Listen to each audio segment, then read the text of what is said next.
The following is a Hoop Ball presentation.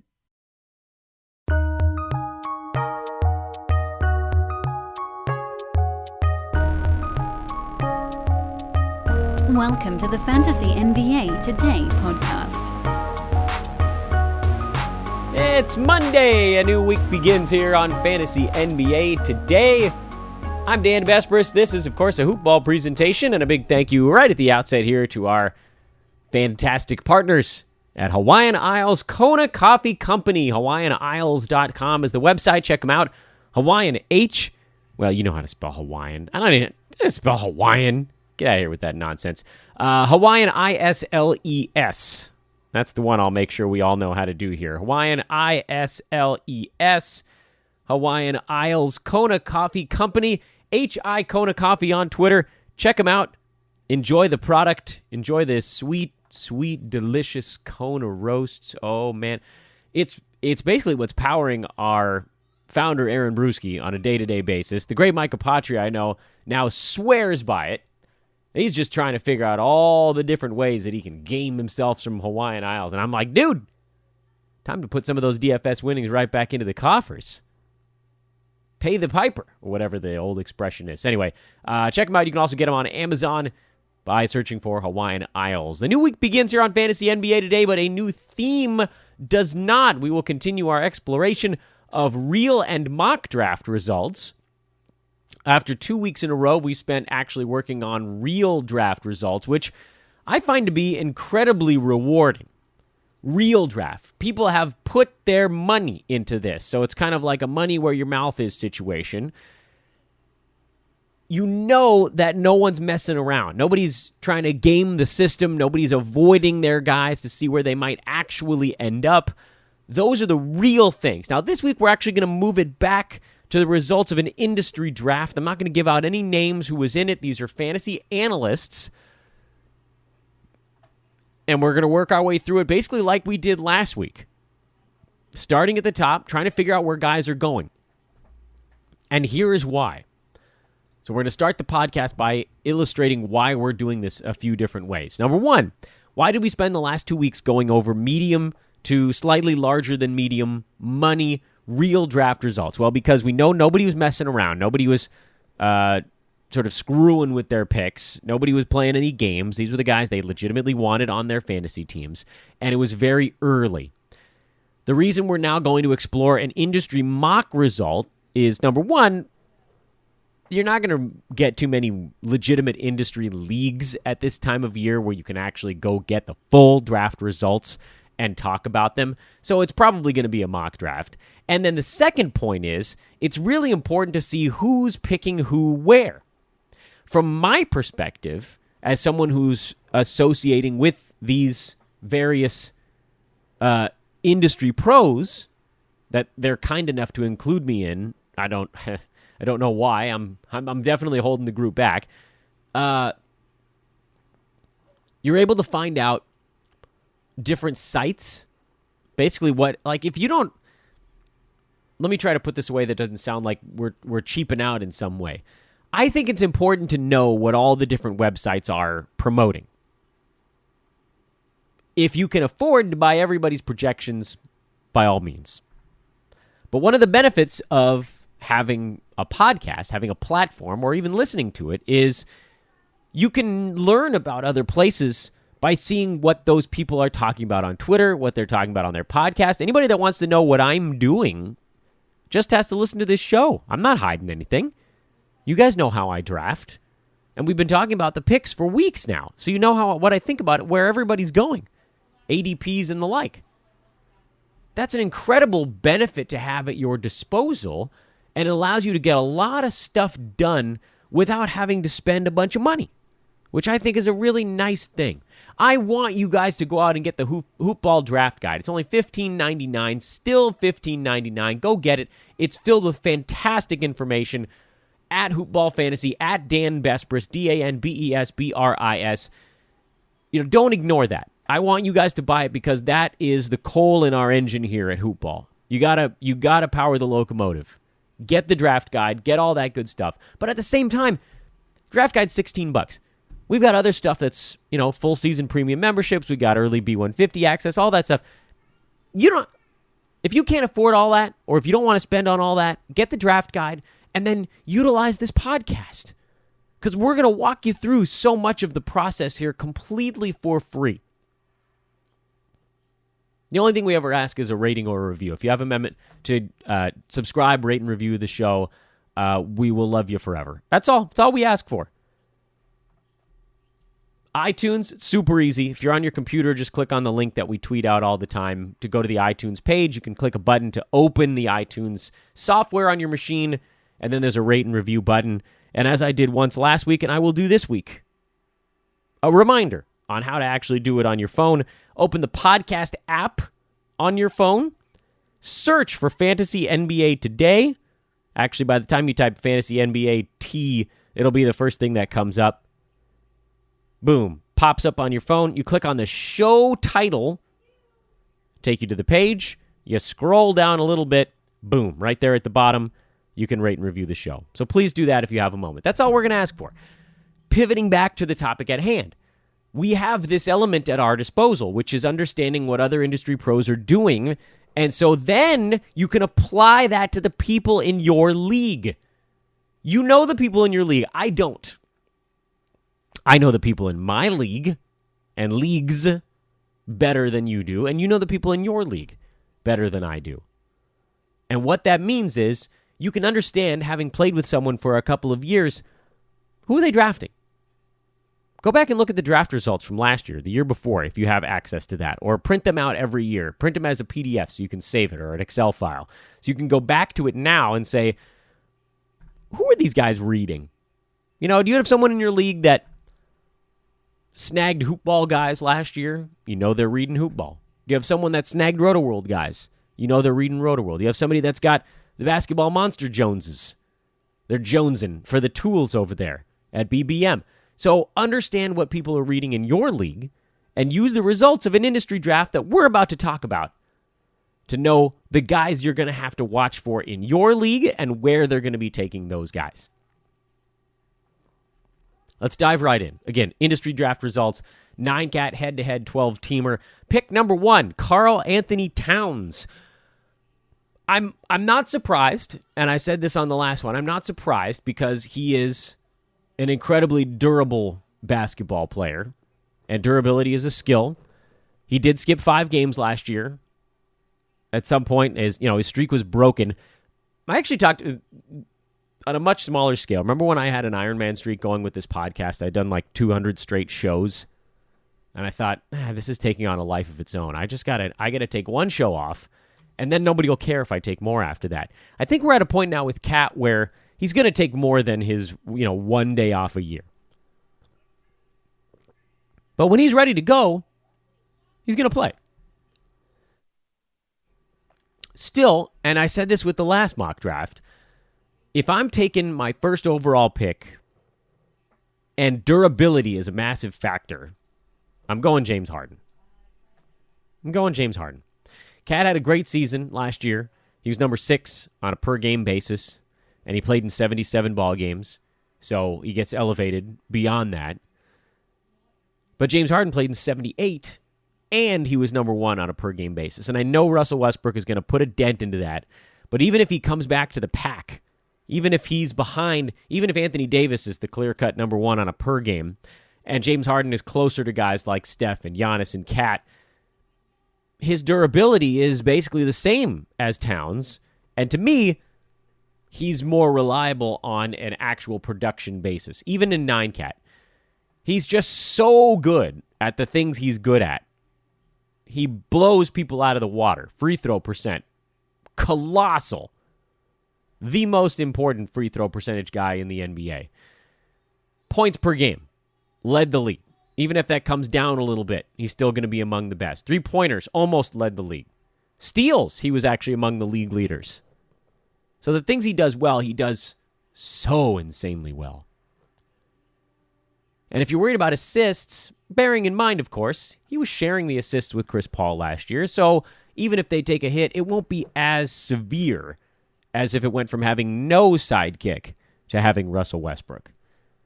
So I'm not here to tell you that Harden isn't going to take a little bit of a hit, but to assume that he's going to drop all the way back to that chunk of guys that Cat was in last year, I think is an overestimation of how far he falls. So I would rather have Harden, if you're drafting exclusively on durability, over Karl-Anthony Towns. So, not surprising then that James Harden went second overall in this mock draft. Third pick overall was Anthony Davis. Fourth was Steph Curry. And fifth was Giannis Antetokounmpo. Once we saw that the two hyper-durable dudes went 1 and 2, the other three were an obvious one. AD and Steph, I think, are part of a top 4. Giannis is sort of in his own weird little 5th spot, in my opinion. I think he's alone in 5th. Jokic went 6th. The same top 6 guys are going in almost every single fantasy draft. I don't know that I've seen a single one where any other guy is drafted inside the top 6. And generally, Jokic is 6th, and generally, Giannis is 5th. So it's really that top 4 that's sort of mixing and matching. Cat, Harden, Davis, Curry. Giannis goes 5. Jokic goes 6. Dame went 7th in this one, and that's happening often. He's finally sort of getting his due this year as super durable guy that has a per-game value right on the turn every year, and that's valuable. If you're a turn guy who plays every single game, then you're a first-rounder. I was saying on Twitter, and I'll give you the rest of the first round here. Jrue Holiday went 8th. Kyrie Irving went 9th. Joel Embiid went 10th. Jimmy Butler 11th. And Bradley Beal went 12th. And I wanted to give all those names because I said on Twitter, and I maintain, that I think the 8 to 11 range in the first round is particularly brutal. It was pointed out to me that it's not that awful if you're punting, but you guys know how infrequently I punt. So, for my sake, and I think for most of you, 8 to 11 is a spot where you're going to get stuck with someone. You're going to end up with somebody that you don't want. And I'll explain why. In that 8 to 11 range, you have 2 very distinct choices on your hands. Your choices are A, draft a guy who has infinite upside, but almost definitely won't play every game all season long. Those guys are Kyrie Irving, Joel Embiid, Kawhi Leonard, Paul George, and maybe a little bit of a nod to Jimmy Butler, who I think will have to play more because his Heat don't have that many other scoring options. Unless you think Goran Dragic is healthy. And even then, that, who cares? Or, option B, was I doing letters or numbers? This is what happens when you're talking to yourself. Choice number 2. If you don't take the big upside, won't play all 80, 82, or even probably 75 games, your other choices take somebody who should probably be drafted midway through the second round if you're banking on a per-game number, and just say, you know what? At least they're probably going to play all their games, or most of them. I'm not super worried about injury concerns. Maybe some rest stuff does creep in towards the end of the year. You're thinking about shutdown.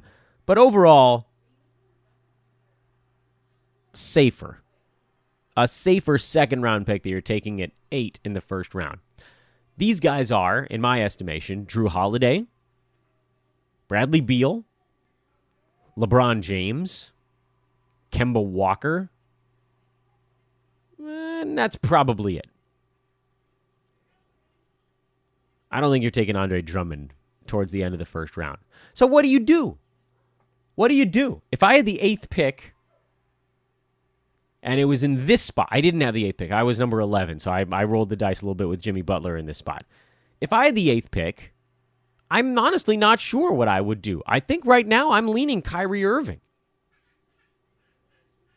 which is pretty remarkable. I love how good he was last year. He's number 10 on a per game basis, and he should only get better because his options in Brooklyn are basically the same as his options in Boston. He's going to be the number one guy in every respect. And I think they're going to need to play him 72 games to make the playoffs. I think that's what they'll need, at least to be competitive every night out in the Eastern Conference. So I'm hoping for more than 67 ball games. The other names in that group I mentioned of the high upside, possibly resting, possibly hurt batch, Paul George, he's an interesting footnote because he played in 77 games last year, but then he had double shoulder surgery, so this year very different. Kawhi Leonard played in 60 games last year, despite being the number 7 guy on a per-game basis. I think Kawhi Leonard drafters this year are hoping for 65 to 67 games this season, praying for 68. I don't think he'll get that high if he sits out the back-to-backs. Joel Embiid, 64 games last year. If you're drafting him, you're probably praying for 67 or 68. And Jimmy Butler, who played in only 65 games last year, but missed a couple of games due to trade, had some nagging injuries. He was on a team that was safely in the playoffs. There's a lot of stuff that goes into that. I think he's probably going to be... I feel like when you look at these guys, Butler's probably the safest to hit 70. And so that's why I leaned in that direction at this spot. But then Kyrie Irving, you've got a pretty good shot to get him to 70 games. I don't know about any higher than that. And that's puts you in a really tough spot. Because if you go way down the list, someone like a Drew Holiday who's going to have a big year, he was number 22 last season on a per-game basis, and he only played in 67 games. They went into kind of a tank mode for him. Does he sit out down the stretch? Is that something you're going to have to be worried about with Drew? Does that cap him at 75 games this season? I don't know. I really don't like this part of the draft. I think you're stuck with something. So I think I'm probably going Kyrie Irving at 8. I would consider Bradley Beal at 9. Not because he deserves to be there, but because the other guys are probably going to miss more games than him. Now, in a head-to-head, that's a question mark because Washington's going to be terrible. But he's going to be out there playing until they're officially eliminated. We've seen that from Beal. He does not want to miss ball games. Not anymore. So you're in a real tight spot in this. So give me Kyrie at 8.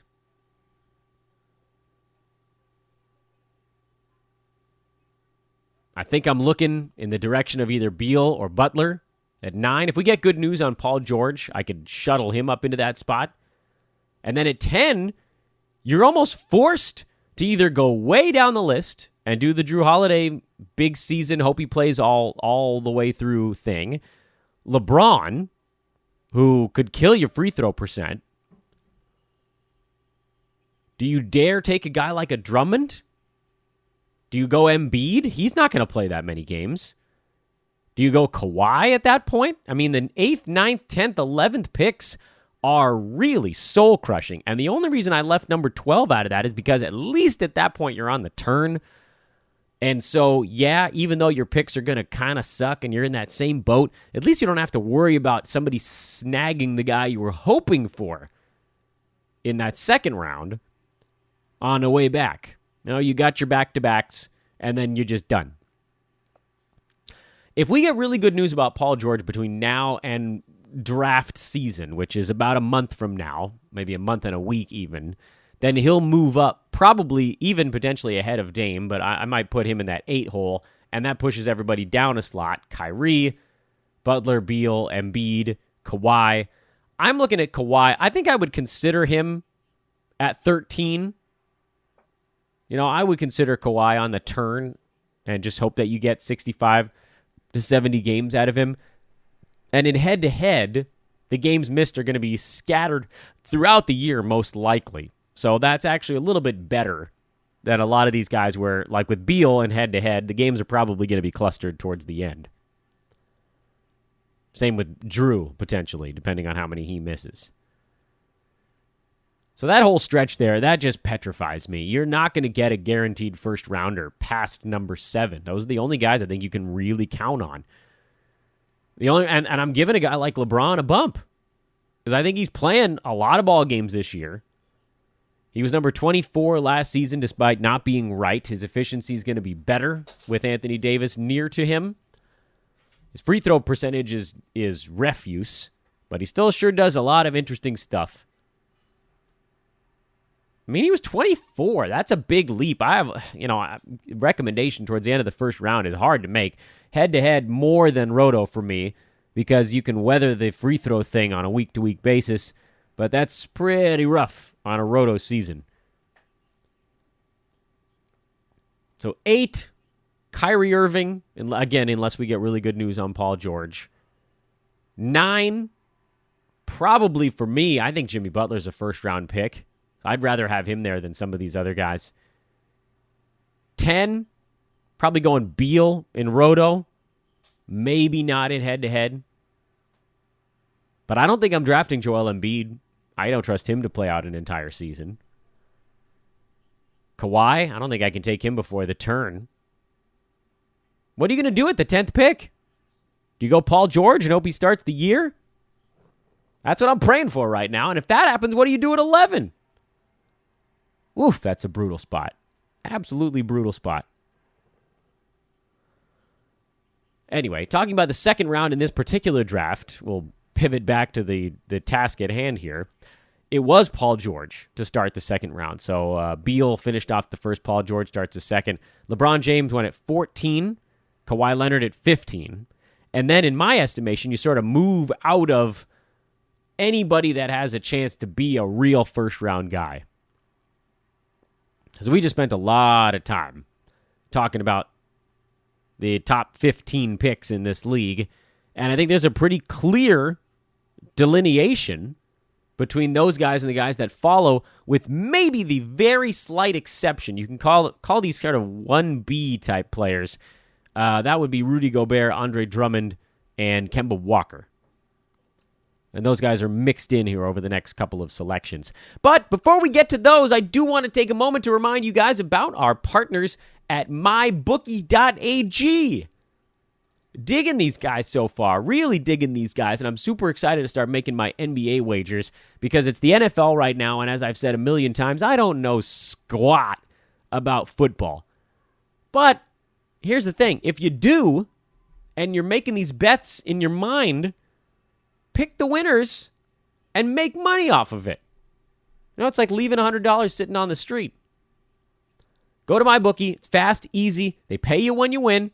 When you're betting, you're also worried about where you're betting. It's not just about placing the wager. Just saying I'm going to bet whatever. That's easy. But doing it in a place where you trust them to get you your money on time, great customer service, player perks, all that good stuff, mybookie.ag. Do the smart thing. If you're going to bet football, bet with MyBookie. If you're going to bet basketball, bet with MyBookie. You can bet on games after kickoff there, by the way. You can take opposite sides in the middle of the ballgame. They got live in-game betting. You can try a parlay, correlate that joint, give yourself a better chance to win more money. And of course, this is the part that is sweetener, the pot sweetener. For hoopball listeners, for listeners of Fantasy NBA Today, the promo code TODAY has been extended. TODAY is the promo code. It's not extended for today. It's extended for another week. TODAY. When you open your account and make your first deposit, make sure you use that promo code. They will match your first deposit up to $1,000. Visit mybookie.ag to get today. You play, you win, you get paid. Promo code again, TODAY. Oh, hey, did you guys all get a chance to check out DFS Today Episode 2? I hope you did. This is, as I've said before, my new pet project. I'm going to get my guys, Coach and Mike, all situated and ready to go. Oh, it's going to be fantastic. It's going to be fantastic. 2 episodes in the books.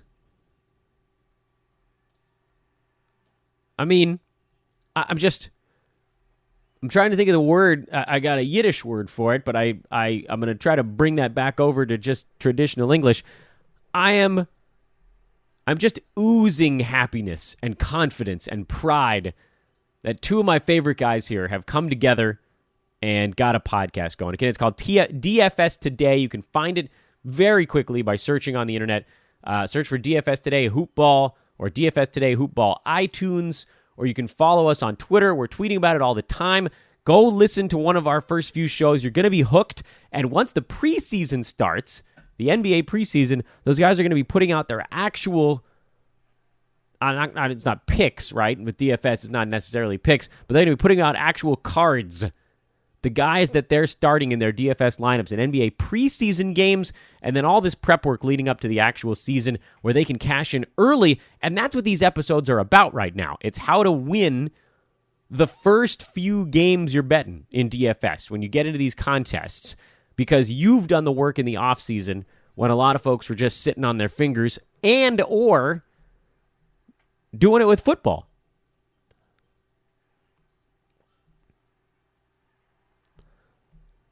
You can do football too if you like.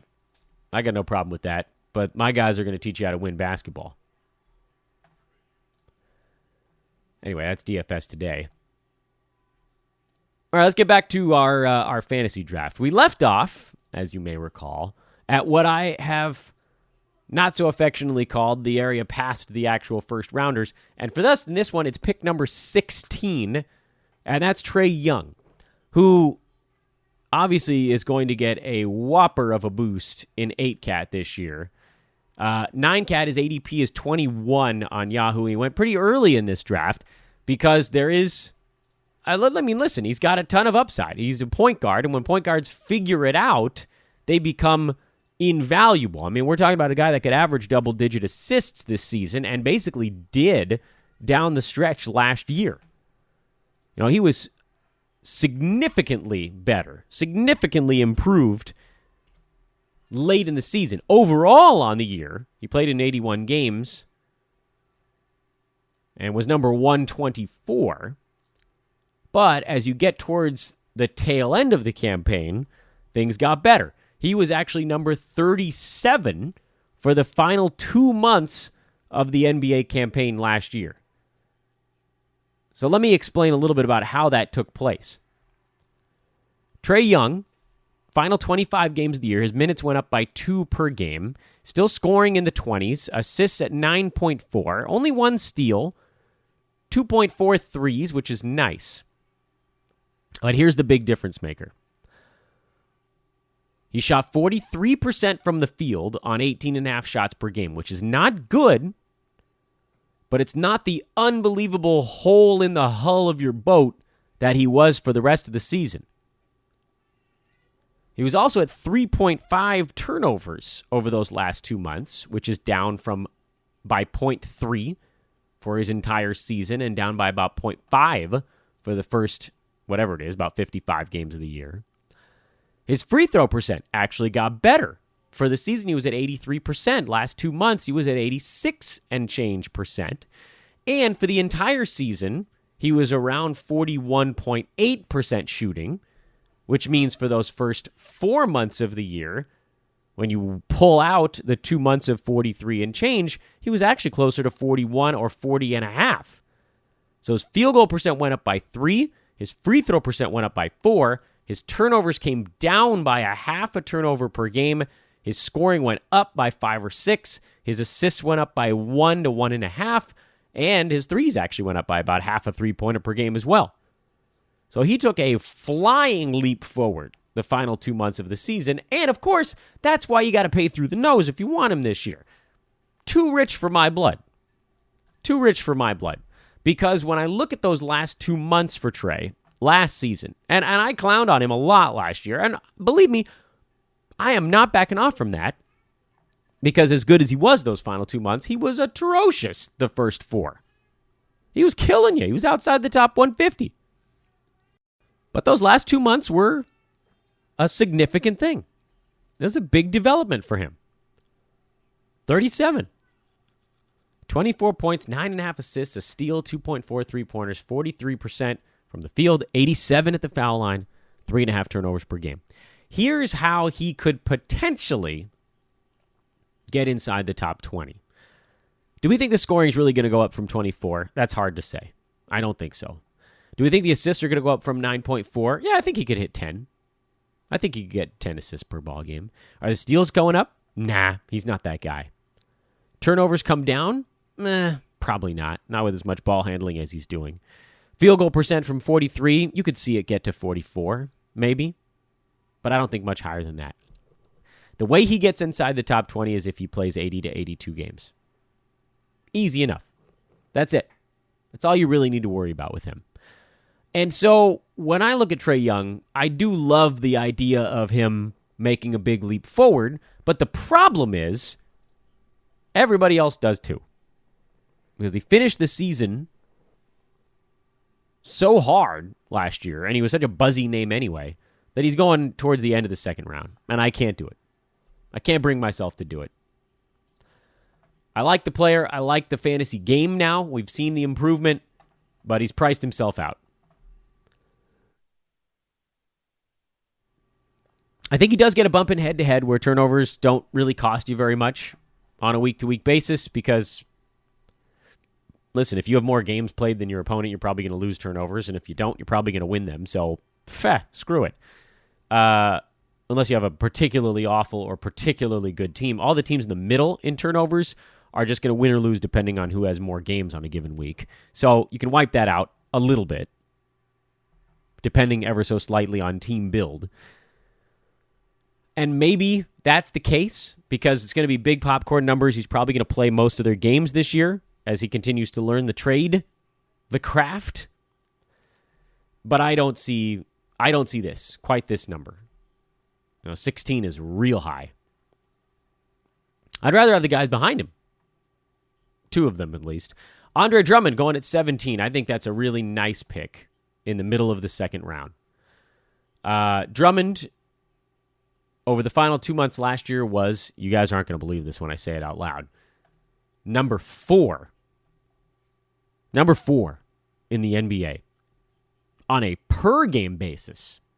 I ain't talking about totals. But totals, he's quite good, too. Andre Drummond's ADP is 20 this year. And I will repeat it one more time for those in the back. The final 2 months last year, he was the number 4 fantasy player in the entire NBA. That's while shooting 6 free throws a game and making just 65% of them. Because his other numbers were so obscene. 18 points, 17 rebounds a game, 2 assists, 2 steals, and 1.7 blocks, 55% from the field. 3.8 defensive stats per game. That's most of anybody in the NBA over that stretch. No one came close. No one came close over that stretch. Like not even in the ballpark. Some of the names that got within striking distance will surprise the hell out of you. Miles Turner, because of his big blocks, that one probably shouldn't surprise you as much. Brook Lopez, his big block total kept him within striking distance. Boogie, actually had pretty good numbers. And then AD, that's an obvious one. Anyway, off topic, I suppose. The point here is that Andre Drummond actually has first-round value in the tank. He's done it now for basically half a season last year. So in terms of guys that you can get kind of in that weird in-between zone in the second round in general, he's that guy. Who would I rather have between Andre Drummond and Rudy Gobert? I'd rather have Drummond.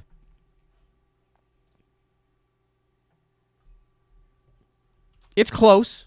You say, it's not that close. It's close.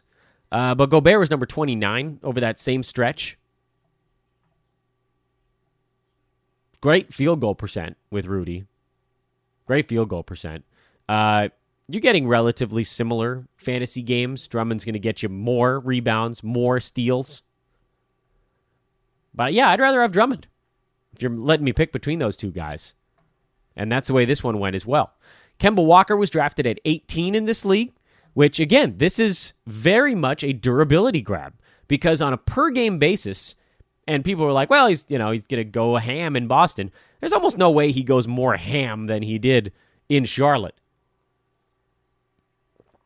He had complete and total free reign with Charlotte. And he was number 21 on a per-game basis last year. averaging 25.5 points per game, 3.2 threes, 4.5 rebounds, 6 assists, 1.2 steals, 0.4 blocks. Field goal percent relatively low, free throw percent pretty high, turnovers not all that bad. I mean, the way that people think this goes up is that his efficiency improves from the field. I don't think it's going to change all that much. He's going to have a really nice year with Boston, and it's going to probably be somewhere in this same area.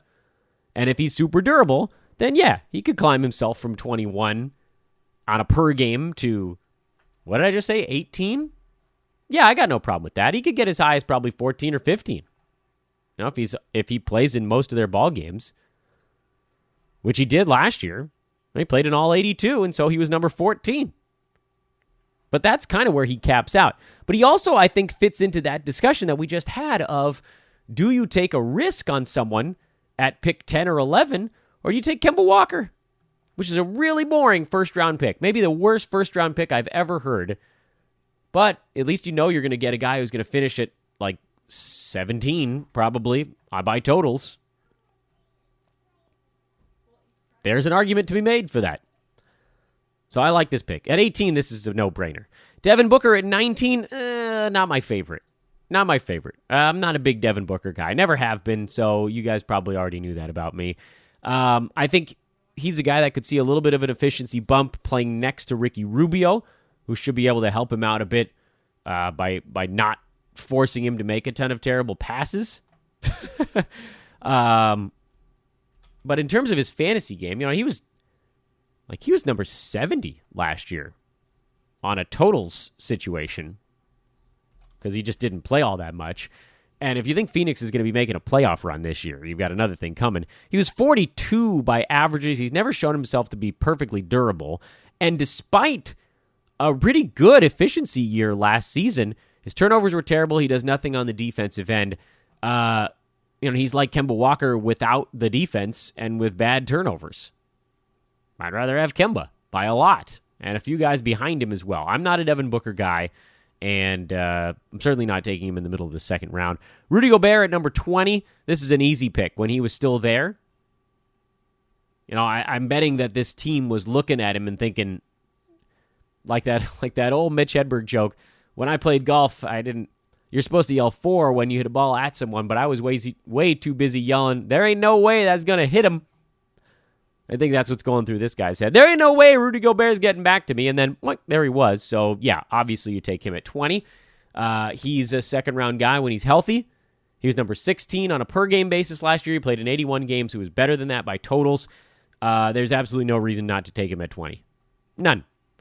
He and Andre Drummond were 12 and 13 by totals last year. You have to build the rest of your team in a specific way. You know, I hope you got someone in the first round that can buttress your free throw situation. I think this team is sitting on Giannis and Rudy, so they might want to just think about giving up on free throws. Maybe not. Luka Doncic at number 21 in this draft. I'm also not a Luka guy in 9-cat. There's a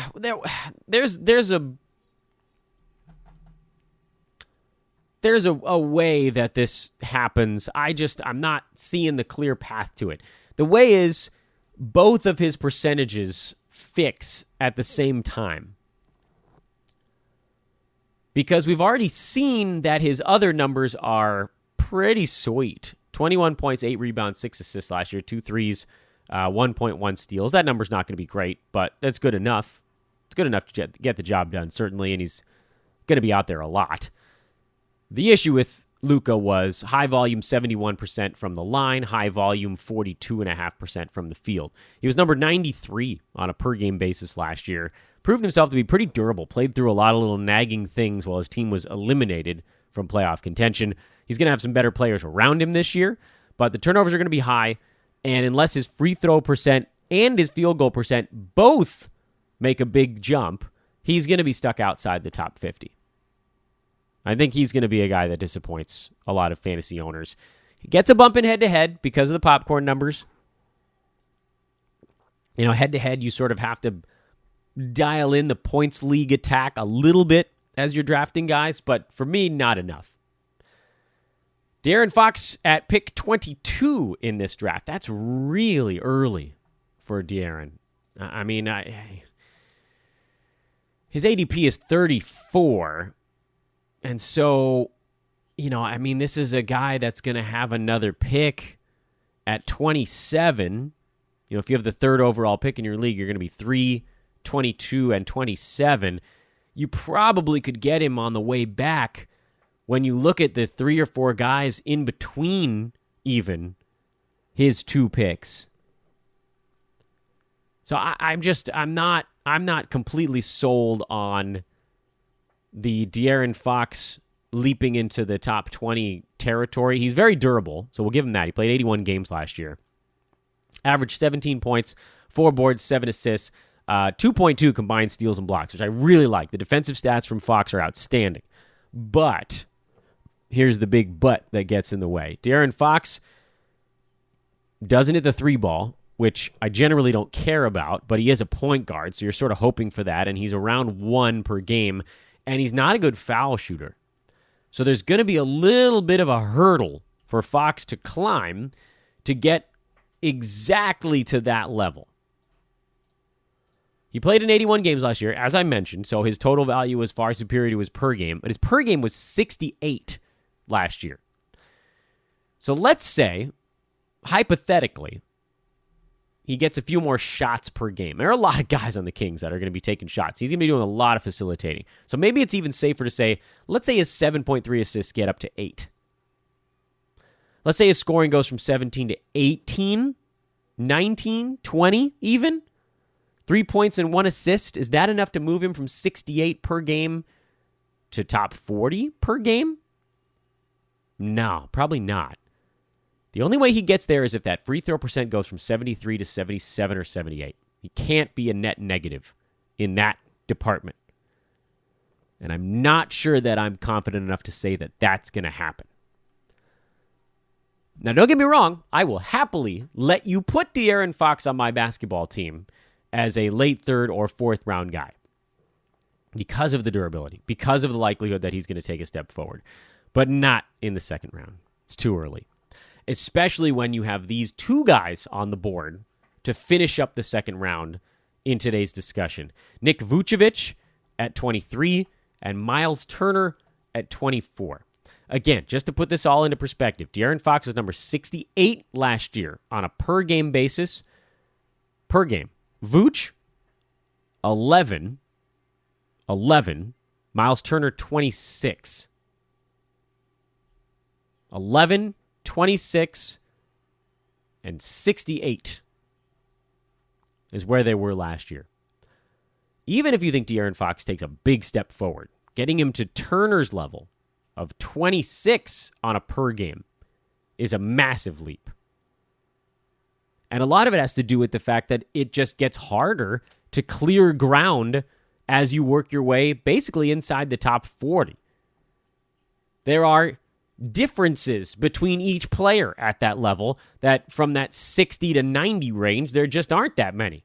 We've talked about this before. On a strict valuation of your team, De'Aaron Fox on a per-game basis at number 68 was the same distance to Miles Turner at 26. I'm going to do this mathematics real quick on here. As he was to Spencer Dinwiddie at 154. Same split in value in 2 opposite directions. Who else was right there with Dinwiddie? Andre Iguodala, Nerlens Noel, and Maxi Kleber. Yeah, you heard that right. So that's not me saying that De'Aaron Fox is anywhere near those guys. All I'm saying is it's a lot harder to go up than it is to go down. And if you're trying to get from mid-60s to mid-30s, it's a big jump. So Miles Turner, who should have a perfectly solid season again, was number 26. I'd take him over De'Aaron Fox. And Nick Vucevic, who, yeah, he was in a contract season last year. I know it's probably not going to be quite this good again, but the fact that he went at the end of the 2nd round, that's a steal. It's a steal. Even if he takes a tiny step back in everything, he was one of the very few guys in fantasy, we've talked about this before, who was basically a net positive in almost all 9 categories. Points, 21. Threes, over 1 a game from the center. 12 rebounds. almost 4 assists, a steal, a block, 52% from the field, 79 from the line, and only 2 turnovers a game.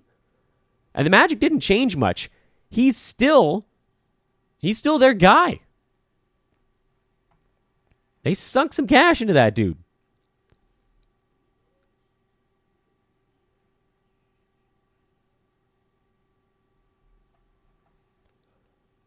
Fine, he takes a step back. Maybe he doesn't play all 80 games, but there is almost no universe where someone can convince me to take these, I hope they take a massive leap forward guys over a guy where it's like, oh, well, all he has to do is not fall back all that much, and he's a stud again. And that's why ADPs actually do help you. You got to figure out who might get back to you.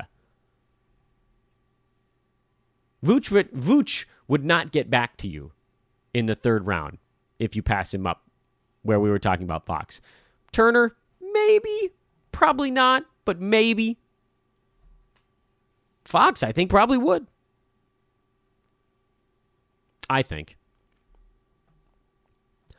So we'll put a pin in this one after the first 2 rounds. I want to talk to Neil about the next couple. See if we can do rounds 3 and 4 with Neil. I'm flabbergasted at where some of these guys are going. A couple of names to look at as we sort of look towards the future here. Donovan Mitchell going at 25. John Collins at 26. Porzingis at 28. Westbrook finally going where he should at 29. Chris Paul, 30. Kevin Love, 31. Pretty early there. DeAndre Ayton, 32. Robinson, 33.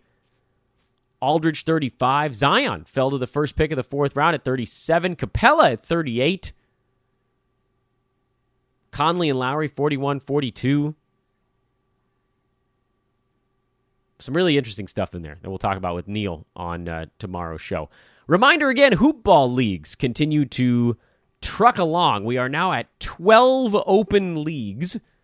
And everybody's like, hey, you got any spots left? Yeah, man. Or, yeah, lady. I mean, I'm sure you probably have a couple of women in these leagues. I don't know. I don't ask what your name is. Or you probably tell me, and maybe I don't care.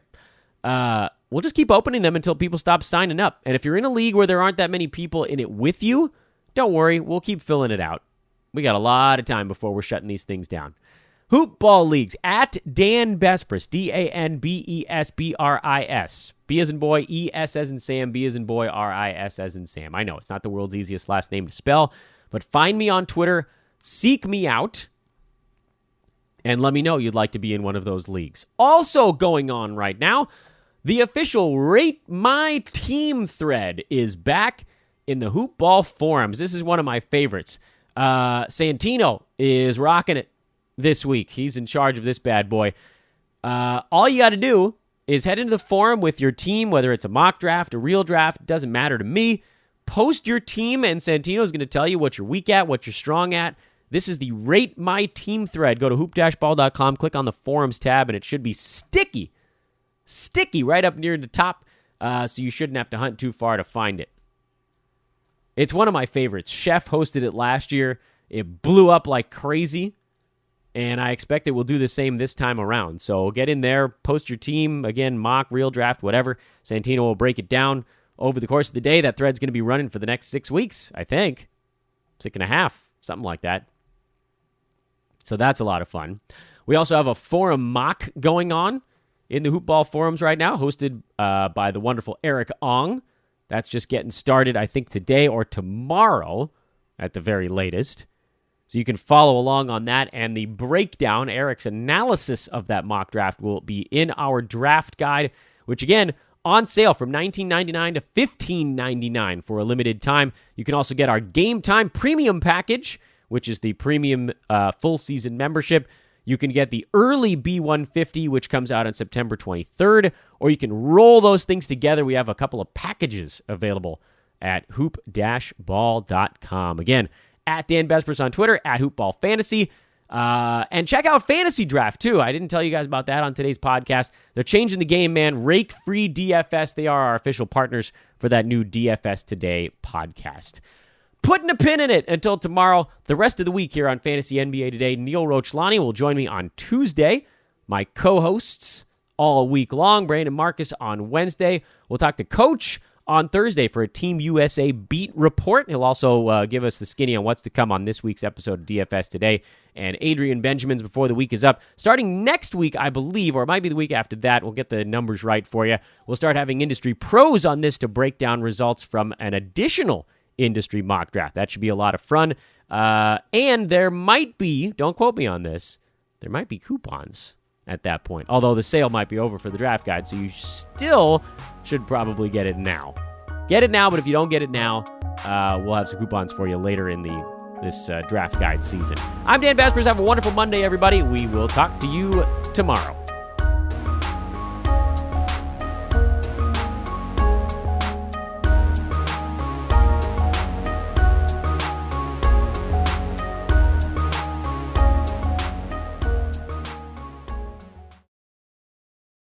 This has been a Hoop Ball presentation.